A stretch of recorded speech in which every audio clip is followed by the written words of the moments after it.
Oh wow. I'm wearing my shoes. How long have I been wearing my shoes for? Wow. When's the last time I left the house? I don't know. Alright. Well. Alright, where are we?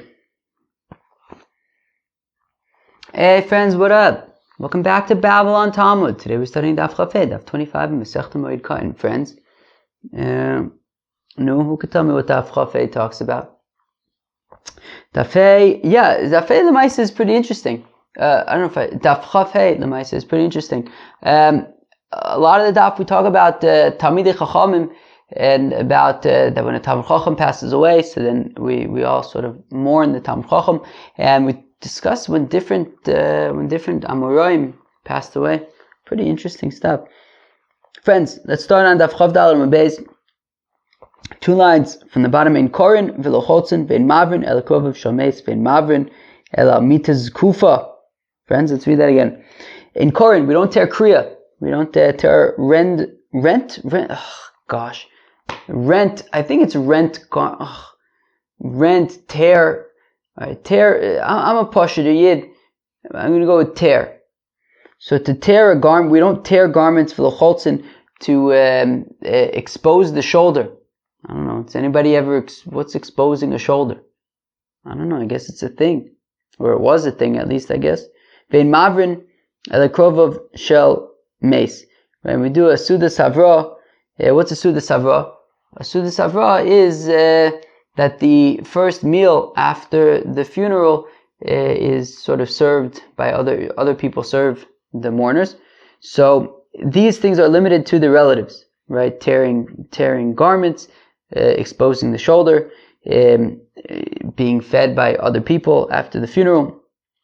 And those, the consolers, they sort of provide the Suda Savra, they provide this meal while sitting on regular beds. They don't sit, they sit in regular chairs, not on sort of like the lower chairs or the floor like the mourners. Says the Gemara, top of Chafei Amud Aleph, Afilu Chacham. Is it true that even a Talmid Chacham is excluded from this? Right? Meaning we said that you only tear kriya for relatives, for family, immediate family. But what about a Talmid Chacham? V'atani, we learn in the Brayso, Chacham shemes hakol krova. That when a Talmid Chacham dies, so everyone is his relative. Hakol krova sakadati chol, mean everybody's his relative. Relatives is like an objective thing. Either you're a relative or you're not. So ela hakol kikrova. Everybody is like his relatives. Hakol korin olav, v'hakol chotzen olav, v'hakol mavrin olav b'rechava. That everybody is going to tear their garments. Everybody is going to expose their shoulders, and everybody is going to be fed in the public domain, i.e., everyone is going to be mourning for this Talmid Chacham.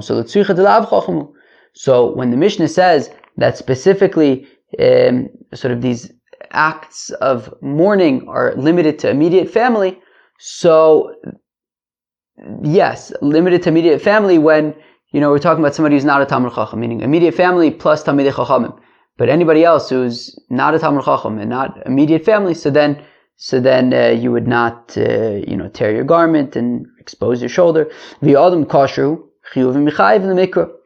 And now the Gemara adds that in addition to a Talmid Chacham, also a fellow who's a kosher fellow, I guess a good, upstanding fellow. So chiyuv michayiv in the mikra. So you also have to tear your garment. The Tanya is we learn in the Brayso, how come a person's children die when they are young? So that they will cry and mourn for a kosher person. Now the Gemara says, 1 second. I don't understand.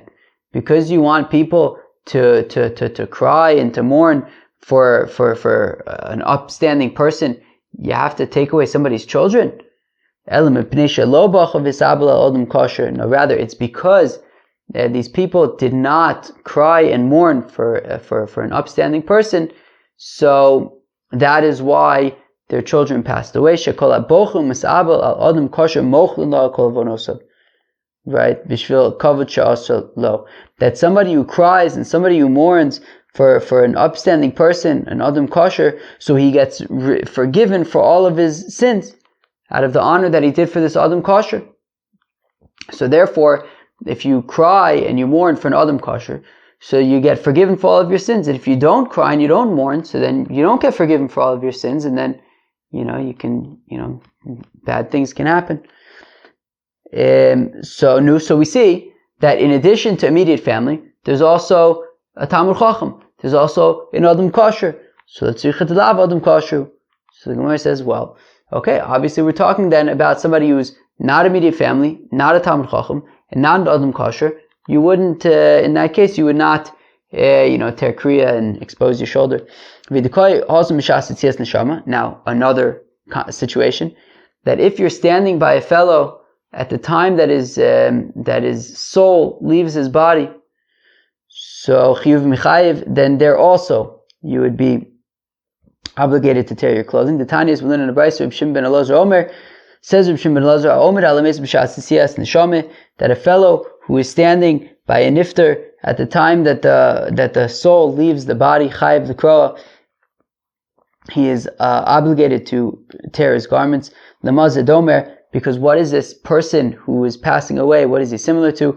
The Sefer Torah shenisraf, shechayev l'kroa, that a person who passes away is similar to a Torah scroll that gets burnt, that you have an obligation to tear your garments. And as Rashi points out, that the pasuk in Mishlei says, "Ki ner mitzvah v'Torah or," that a mitzvah is like a candle, and the Torah is light, and therefore, so we see that Torah is compared to a candle. And when neshama nikras ner, and neshama, a soul, is also called a candle. D'chsiv ner elokim nishmas adam, that a fellow's soul is like the candle of God. So we see that the Torah is compared to a candle, a person's soul is compared to a candle. Therefore, when a person's soul leaves his body, it's ki'ilu, a Torah scroll is burnt, and therefore you have to tear your garments. And for the Gemara, so also our Mishnah, when it says that the only people who you tear kriya for and you expose your shoulder and you have suda savra is immediate family who's also, right, meaning immediate family, to the exclusion of somebody who's not immediate family, but also who is not a Talmid Chacham and is not an Adam Kosher, and also you weren't there, Shas and Siyas Neshama, in that case, then you would not tear kriya. Alright, what's the definition of an Adam Kosher? I don't know. Whenever you find out that somebody passes away, so I guess if they're an Adam Kosher, then I guess you have to tear kriya. But if that, I don't know, so do you tear kriya whenever anybody dies? What's the definition of an Adam Kosher? When Rav Safra passed away, so the rabbis did not tear kriya. They said, well, he wasn't our Rebbe, he wasn't our teacher. Abaye says to them, Mitanya harav shemes? Does it say that your teacher that passes away, you tear kriya? No, it does not.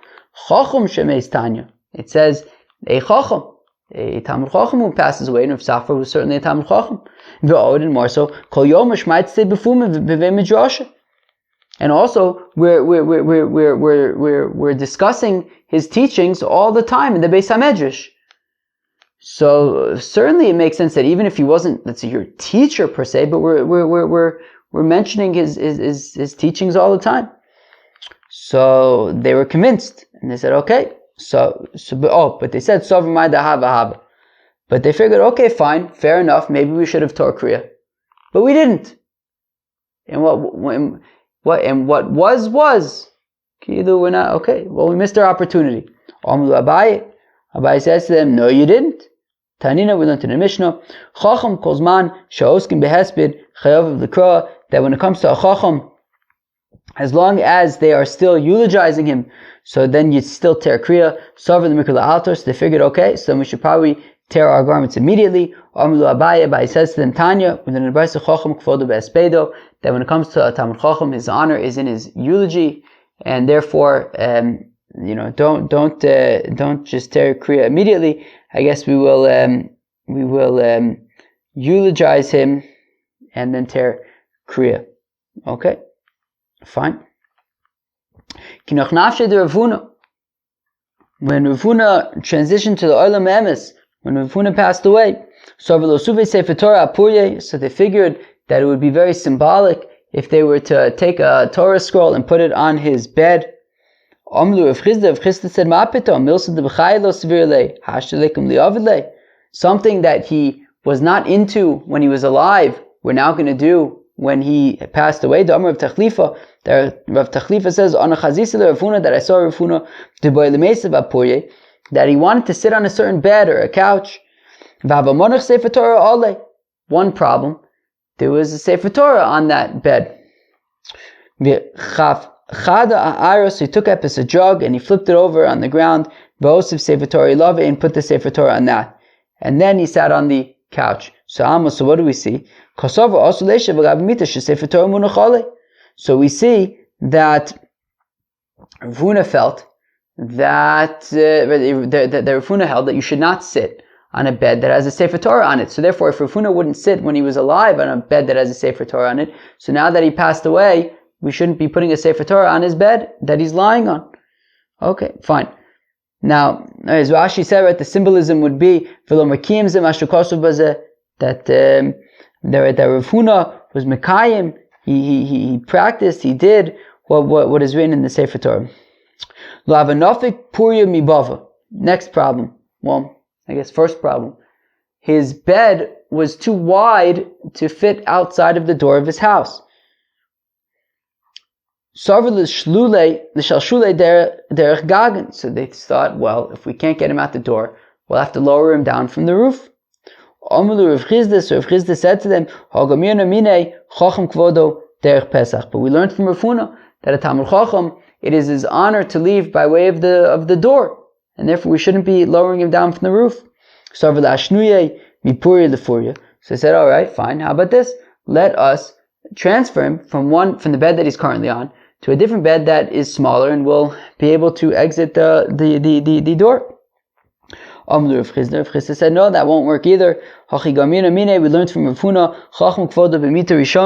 that a Talmid Chacham, his honor is in the first bed that he's in. Therefore, we shouldn't transfer him to any other bed. That says Rav Yehuda in the name of Rab Minayin. How do we know that a Talmid Chacham, his honor is in the first bed? Shenemar, as the pasuk says, Vayakivu es orna Elokim al agola chadasha. As the pasuk says, by the Aron when it left the base Aminodov.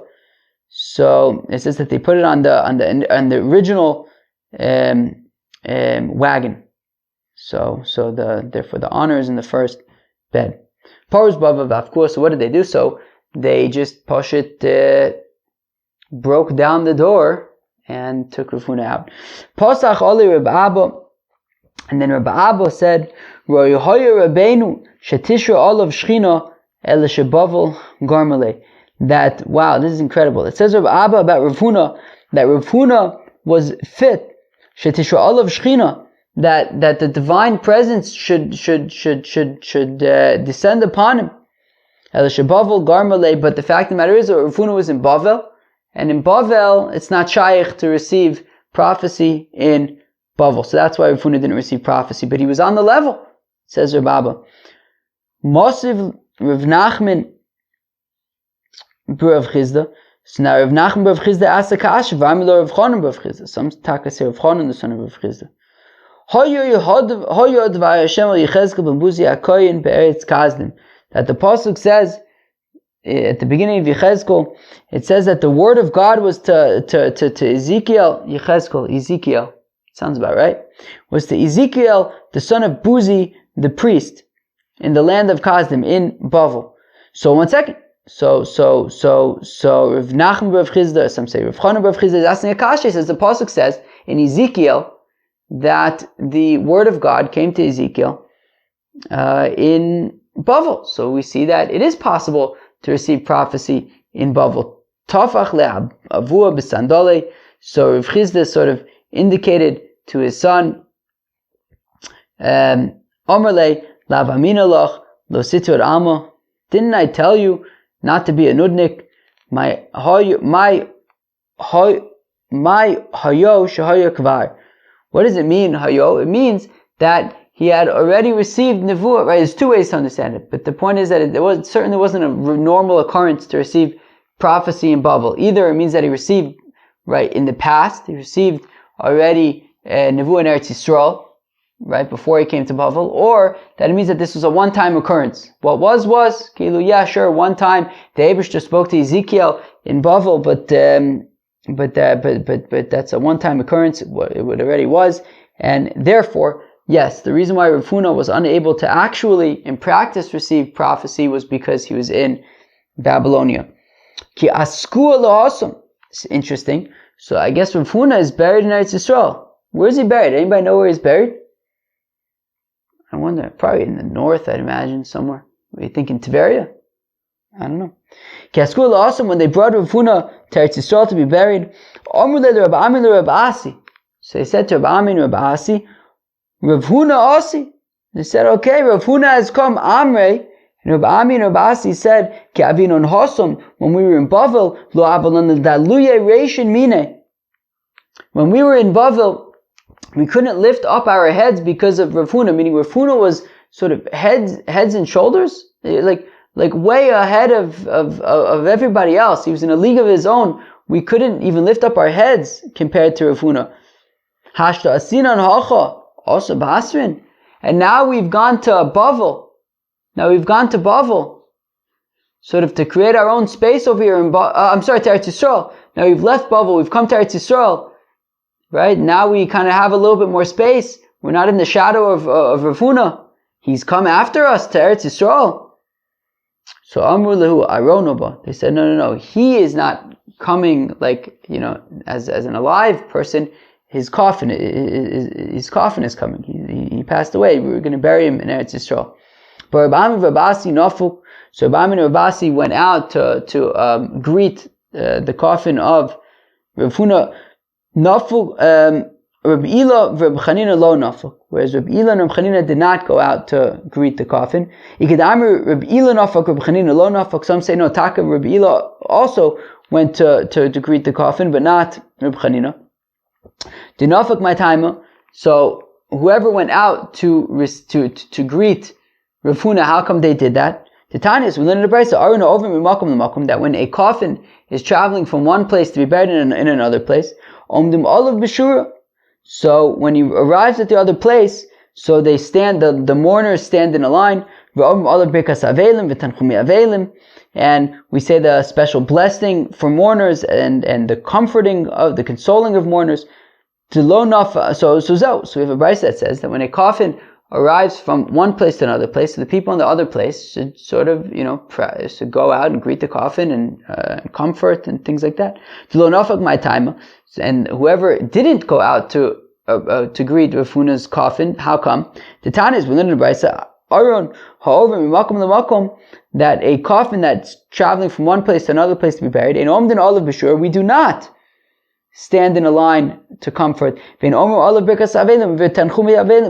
not say the blessing of mourners. We do not console the mourners.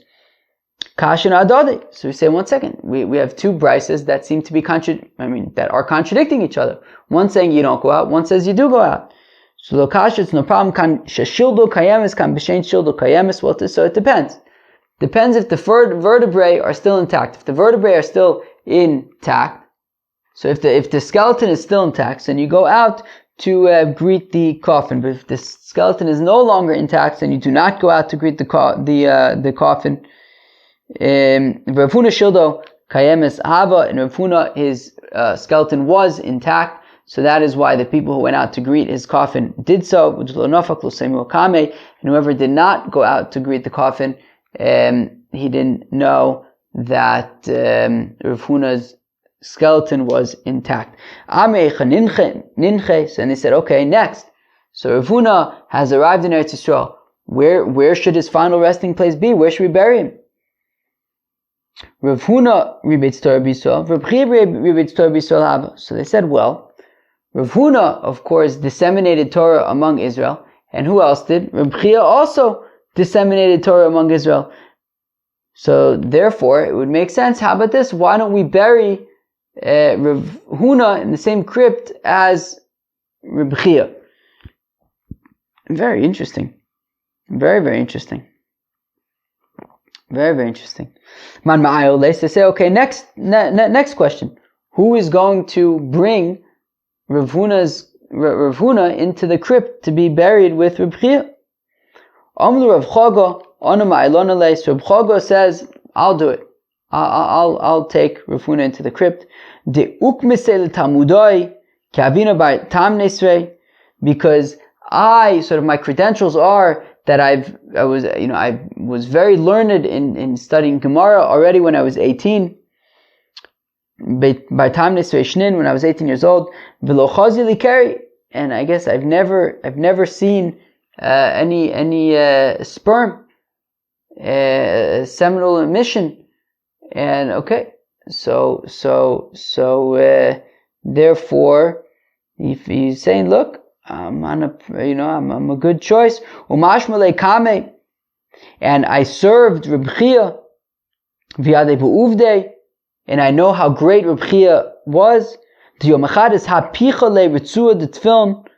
one time Reb Chia was wearing tefillin, and the straps got inside out. Right? Normally the straps of the tefillin, the black is on the outside, and it got flipped around so the black was sort of facing his body.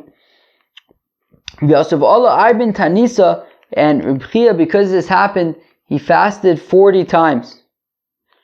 Alright, so Reb Chaga was basically saying that he feels that he would be able to take the coffin of Rav Huna into the crypt where Reb Chia is resting in peace.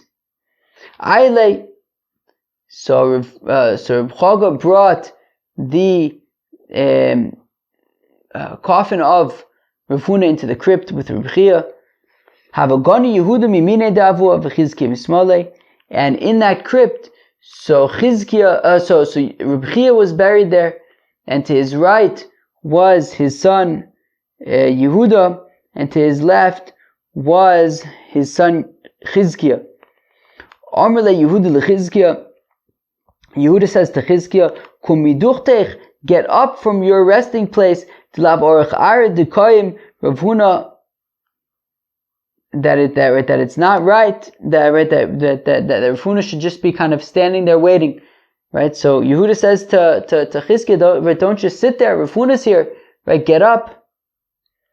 And when Chizkiah got up, there was a pillar of fire that came out. Rav Chaga saw this pillar of fire that came out when Chizkiah sort of awoke. Zokve la'arono v'nofak also. So Rav Chaga at that point basically, I guess blocked himself in a sense with Rav Huna's coffin, and he left the crypt. The reason why, or the way that he didn't get sort of punished by this fire, this pillar of fire from when Chizkiah kind of woke up, was because he blocked himself with the coffin of Rav Huna. Interesting. When Rav Chizda passed away, they thought, why don't we put a Sefer Torah on Rav Chizda's bed? Rav Yitzchak said to them, something that Rav Chizda's Rebbe Rav Huna was not into, namely being on the same bed as a Sefer Torah. Well, we're going to put a Sefer Torah on Rav Chizda. Rav Chizda's Rebbe Rav Huna was not into it. Rav Chizda would not be into it. They thought that maybe the tear, when they tore their clothing for when Rav Chizda passed away, that they should never even sew it up sort of coarsely. Amrlu Rabbi Yitzchak bar Ami said to them, that when it comes to a Talmid Chacham who passes away, so once you're leaving, the funeral essentially, you can already, sort of roughly stitch the kriya, the tear, back together. Says the Gemara, so when Rabbi bar Rav Huna, when Rav Huna's son Rabbi bar Rav Huna passed away, Rav Amnuna, as well as Rav Amnuna, okay, Askinu la'asum, so they took they were bringing the coffins to Eretz Yisrael to be buried. Rabbi bar Rav Huna and Rav Hamnuna. Kimatu agishra. Now, when they got to a bridge, and the bridge was not wide enough that the two camels holding Rav Huna, Rav Huna and Rav Hamnuna respectively, they weren't able to go on the bridge side by side. One was going to have to go before the other. Kamu gamole, and the camels just kind of stopped before the bridge. Omlu ahutaya. So the Arab, I think the Arab sort of driver said, "No, my high, what is this?" Omrle, so the Yidden who were there, they said to him, Rabbanan deka'avde yikara ahadade, that the rabbis, Rabbi Bar Huna and Rav Hamnuna, are trying to honor one another. My Omer Marneil Beresha, one of them is saying, no, you go first. My Omer Marneil Beresha, and the other one is saying, no, why don't you go first? So, Omar, so the driver said, Dina hu to Rabbi Bar Huna Leil Beresha. So the Arab camel driver decided, you know what, it makes sense that Rabbi Bar Huna should go first because he is the Talmid Chacham and his father was Rav Huna, who of course, as we just said, was a major Talmid Chacham and who of course we know also as Rav Huna. So therefore says the driver that it makes sense that Rabbi Bar Huna should go first. Chalav Gamol de Rabbi Bar Huna. So the camel of Rabbi Bar Huna went first. Nosur Koche Vishini Dautaya, and that Arab driver, his teeth fell out. Alright. So then there was a certain youngin who sort of cried out, I guess when Rabbi Bar Huna and Rav Hamnuna arrived in Eretz Yisrael, Gezi Yeshishim Olami Bavel, that like a branch of an old tree, I think, came from Bavel, i.e. like Rabba, who's the son of Rav Huna, right, also Talmid Chacham. Vimos Sefer Milchamos, and he also has a book of wars. So that could be a reference to the Sefer Torah. It could be a reference to Rav Hamnuna, who they just had sort of that sort of interaction with. Kaz v'kipod uchpalu liros b'shod v'shever abba mishinner. That the kaz and the kipod, which are these sort of like, I don't know, negative kind of associated creatures. So they're like doubled to see in the brokenness that came from Bavel. Kotzaf alalamo v'chomas b'menu nufashos, that the Eibishter got upset at his world and he chapterain these two talmidei chachamim v'somach boim kichal chadasha, and he's happy with them that he has them like a new bride. Rochiv aravu sos v'someach v'ba'elav nefesh noki v'tzadik, and that the rochiv ba'aravos, that the one who dwells aravos in the clouds, I guess. Sos v'samech, he's very happy and he's rejoicing that these great tzaddikim are coming to join the Eibishter. Kinoch nafshe de Ravina, when Ravina passed away, pasach olehu savdana, a certain eulogizer said about Ravina, Tmorim haniu rosh al tzaddik katomar, date palms, bow your heads on account of this righteous person who's like a date, right, a tzaddik katomar. Nosim leilos kayomim, amesim leilos kayomim. We will cry for days and nights like Ravina, who made nights like days, i.e. he was learning all the time, whether night, whether day. Omli Ravashi levar kipuk. So Ravashi says to Bar Kipuk, the eulogizer, how yoma mai omar, when I pass away, says Ravuna, says Ravashi, says to Bar Kipuk, when I pass away, no, give me a sneak peek. What are you going to say about me? That's an interesting question. Omar le'amino. So Bar Kipuk says, well, this is what I'll say. In Barazim noflo shaleves, mayaisu ezu vekir. If in the great cedars there is a fire and it consumes the great cedars, well then the hyssops of the wall, sort of smaller kinds of trees and plants, they basically have no chance. The v'yasun b'chaka hu Allah, if a whale is being caught with a regular sort of fish hook, Mayaisu digerikak. So what are the small fry? What are like the smaller fish going to do? If the whales are being fished up, what are the smaller fish going to be able to do? That if in a great stream it is dried out, Mayaisu may gave him. So what will the smaller ponds do?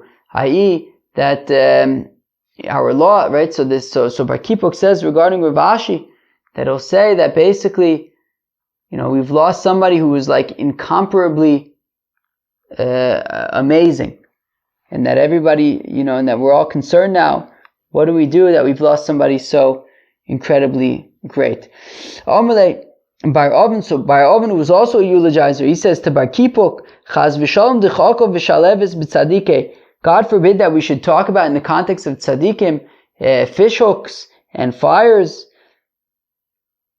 So right. So Chaz v'shalom d'chakov v'shaleves b'tzadike amina. There's no way that I would be talking about fish hooks and fires regarding tzadikim. Umay Omar. So Bar Kippur says, no, okay, big shot. So Bar Oven, what would you say? Amina, I would say, says Bar Oven, Bechula avelim v'lo aveda. Cry for the mourners, but not for the one who got lost. Shehilim nucha v'anu la'anocha. Because the one who was lost, he is going to rest, but we are going to be in anguish.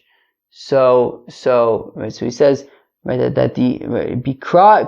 be sad for the mourners, but not for the person who passed away, because the person who passed away is going to a good place, certainly. Rav Ashi was unimpressed with their eulogies. He didn't feel very good about it. And their feet flipped around. Whereas I imagine most people here at Babylon Talmud, they walk with the bottom of their feet, with the soles of their feet on the ground. So what happened was that Bar Oven and Bar Kippur, their feet flipped upside down. So at the top of the foot was on the floor, and the bottom of the foot was up top. And their feet got turned around. Yoma lo asula aspude. And then, in fact, when Rav Ashi passed away, guess who didn't eulogize him? Bar Kippur and Bar Oven. They were too sort of shaken up and scared because of what happened to their feet. This is what Rav Ashi says: Lo Bar Kippur cholitz, lo Bar Oven cholitz. That neither Bar Kippur nor Bar Oven would be allowed to do chalitza, because it says v'omar aish, I believe. Right? It says you have to be able to stand, and it says what does it say? Nailo me'al raglo v'lo mitachas l'raglo. It says from upon his foot, not from underneath his foot. All right. So basically, their feet got messed up, and therefore they didn't eulogize Rav Ashi because they were a little bit nervous since the last time they got their feet inverted. Rava ki'ava osi lediglos. Rava, when he would arrive at the Tigris, Omar le levar Oven. So he said to Bar Oven, Kum ema milsa. So he said to Bar Oven, why don't you say something like a prayer that I should be able to cross the Tigris in peace without getting killed. V'omer bo rov shlishes b'moyim. So it says Bar Oven that the majority of the third came to the water. Apparently, it's the Yidden are referred to as a third, and Rava is like he's a big Talmid Chacham, so he's like a majority of them. Zechor v'rachem. So have mercy. Ta'inu me'acharecha ki isha mibayla. That God, we have strayed from you like a woman who has strayed from her husband. Al taznichenu kos meimara. Do not abandon us like the sign of the bitter waters, i.e. that when a woman strays from her husband and she becomes a sota, she has extramarital relationships, so then she's tested by these like sota waters and she can get killed by it. So he says, don't.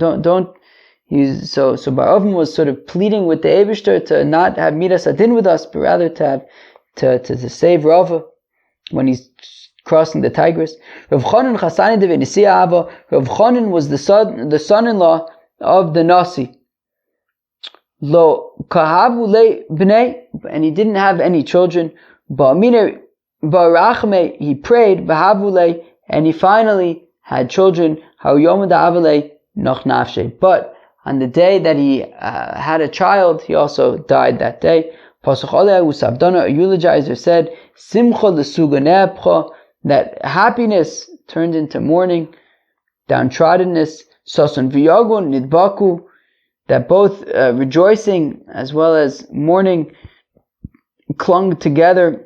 Be'es simchaso nenach, at the time that he was happy, he sort of cried out.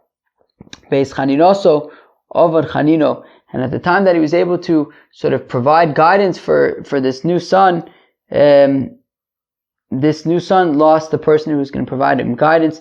Asikule Chanan Ashmein, they called this son Chanan, they named him after the father who passed away at the time that he was born. Kinach nafshe Rabbi Yochanan, when Rabbi Yochanan passed away, Pasach Ale Rabbi Yitzchak ben Elazar, that Rabbi Yitzchak ben Elazar says, Kasha Ayom li Yisrael, Kiyom ba'ashemesh b'tzarayim, that this day is as difficult for the Yidden like the day that the sun set in the afternoon. The Chsiv, the pasuk says, V'hayo b'yom ahu, v'vesi hashemesh b'tzarayim, that it will be that on that day I will set the sun in the afternoon. V'amar Rabbi Yochanan zayom shel Yoshio, and says Rabbi Yochanan is a reference to when Yoshio died. Kinoch nafshe Rabbi Yochanan, when Rabbi Yochanan passed away, Yosef Rabbi Ami Shiva v'shloshim.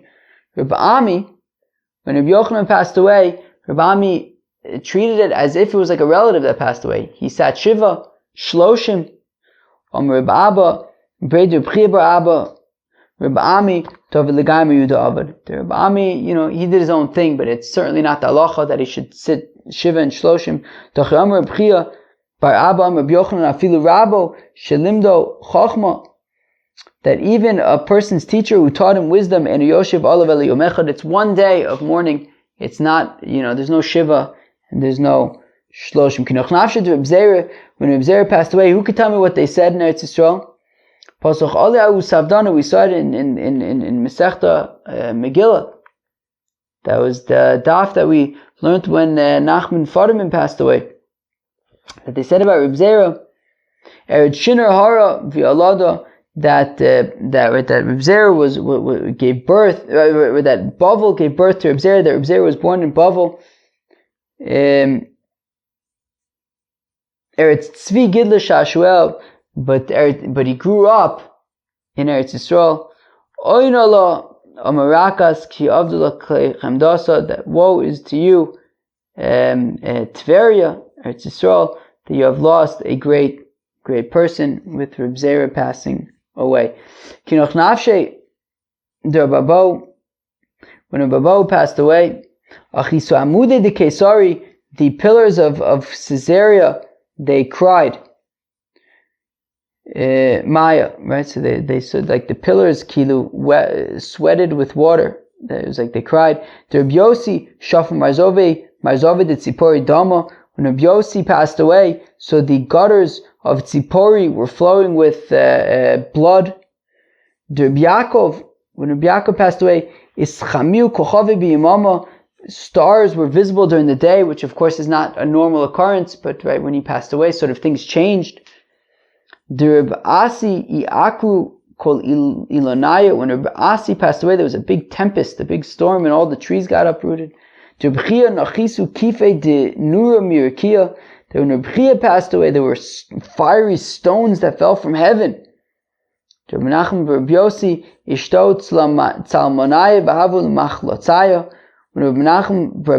passed away, so slabs, so these getchkes, these xylems, these graven images, they got flattened and they became like slabs.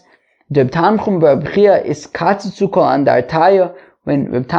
Bar Chia passed away, so all of the monuments were cut down. Okay. When Reb Yoshev passed away, so all of a sudden there were all of these tunnels that were built in Arda, i.e. that the reason why there weren't tunnels, for right above Machteres, right, tunnels for thieves to tunnel into places that they shouldn't be tunneling into. But when Reb Elyashiv passed away, all of a sudden all these tunnels started emerging, i.e. that it was under his sort of merit that was holding back these tunnels. When he passed away, they were all built very quickly. The Rav Amnuna Nechisu Kefe de Barda Merikia, when Rav Amnuna passed away, so fiery stones fell from heaven. Rav Yosef Noshu Kife the Faras Adadi, when Rav and Rav Yosef passed away, so sort of the arches of the bridge of the Euphrates, they kind of stuck to each other, they fell upon each other. The Abai V'Rava, when Abai and Rava passed away, Noshu Kife the Diglas Adadi, the sort of bridge arcs of the Tigris sort of connected with each other, and they fell upon each other. Kinoch Nafshe the Reb Mesharsha ton Dikle Shitze, and when Reb Mesharsha passed away, so the palm trees sort of started having thorns, which is not a very good thing. So friends, that was Daf Chofeh of Masechta Moed Kohen. I think it was a very interesting daf, right? It talked about first of all, we talked about who you tear kriya for, and expose your shoulder, Suda Savra. So we said immediate family. But in addition to that, we said also if a Talmid Chacham passes away, or if an Adam kosher, or if you were there at the time that the soul left the body. So in all these cases, you would tear kriya. We then discussed all sorts of Rav Safar, Rav Huna, Rav Chizda, Rav Bar Huna, right, different things that happened, describing what happened when they passed away. Then we discussed like different eulogies and different things when different Amoraim and even Tanoim passed away. Friends, that was Daf Chofeh, Masechta Moed Kohen. I hope you enjoyed. Peace out.